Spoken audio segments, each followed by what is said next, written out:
इस मुल्क को अगर विश्व गुरु बनना है या सुपर पावर बनना है तो उस वक्त नहीं बन सकता जब तक भारत के मुसलमानों को उनका हक नहीं मिलेगा। मुझ में और अजमल साहब में सिर्फ नाम का फर्क है। काज हमारा एक है, मकसद हमारा एक है, मंजिल हमारी एक है, और वो ये है कि भारत के मुसलमानों को, चाहे वो गुजरात का मुसलमान हो, आसाम का मुसलमान हो, उनको उनका हक मिलना चाहिए। लोग बोलते हैं कि इसके लड़ने से बीजेपी जीत जाती है। मैं आपको मिसाल दे रहा हूं। आसाम में इलेक्शन हुआ।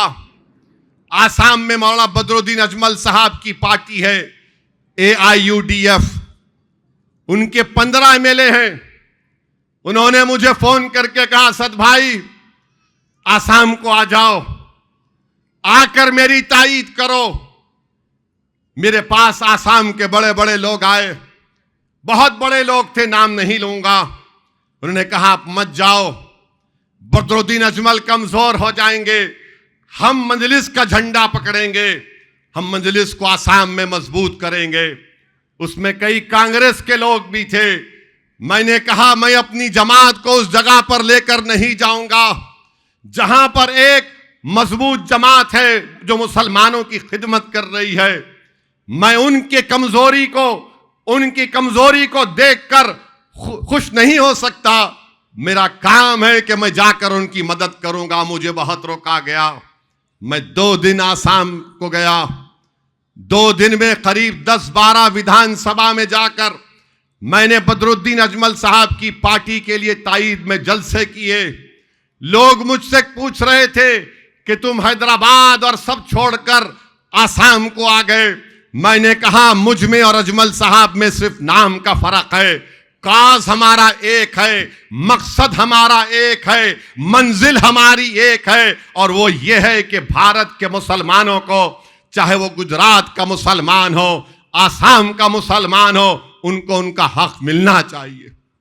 हम गए आसाम को, कौन सा मेरा फायदा था? क्या मैं वहां पर गया अपनी पार्टी के कैंडिडेट्स को कामयाब करने के लिए? नहीं, मेरा मकसद था कि AIUDF को मजबूत बनाया जाए, उनको ताकत मिले। तमिलनाडु का इलेक्शन हुआ, हमारे उम्मीदवार नहीं खड़ा कर सके हम इस इलेक्शन में। DMK के जिम्मेदार हमारी पार्टी से बात किए कि आओ आप हमारी सपोर्ट कर दो। हमारे सदर वकील ने कहा कि हमारे सदर असदुद्दीन ओवैसी से बात करो। जनाब राजा साहब जो DMK के MP हैं लोकसभा में, उन्होंने मुझसे बात की और कहा कि ब्रदर आप हमारी तायीद करिए। मैंने कहा मैं हमारी पार्टी से मशवरा करूंगा। हमारी पार्टी ने कहा कि साहब DMK को सपोर्ट करना चाहिए क्योंकि AIDMK बीजेपी के साथ है। हमने ऐलान किया। स्टालिन उनका जो मुख्यमंत्री है मुझे फोन से बात करके मेरा शुक्रिया अदा किया और फिर मुझसे कहा एक वीडियो जारी कर दो आप तायीद का। मैंने तायीद का वीडियो जारी कर दिया। हमारी किस्मत ये है, अच्छी है या बुरी नहीं मालूम, जिस जगह एक वानियमबाड़ी एक इलाका है तमिलनाडु में, मजलिस की शुरुआत वहां से हुई थी तमिलनाडु में। हम एक असेंबली का इलेक्शन लड़े और जीत नहीं पाए। कॉरपोरेटर का इलेक्शन भी लड़े हम, अलायंस में वो सीट मुस्लिम लीग को चले गई। हमारे सदर वकील ने पूछा सदर साहब क्या करना आप? यहां से हमने शुरुआत की, वो सीट DMK ने मुस्लिम लीग को दे दी। मैंने कहा वकील मुस्लिम लीग का झंडा लो, मुस्लिम लीग में और मजलिस में फर्क नहीं है, हम उनको कामयाब करेंगे। बताओ ये मजलिस की सोच है। हम लोग बोलते हैं कि ओवैसी हर जगह चले जाता है, अपनी बात करता है, नहीं।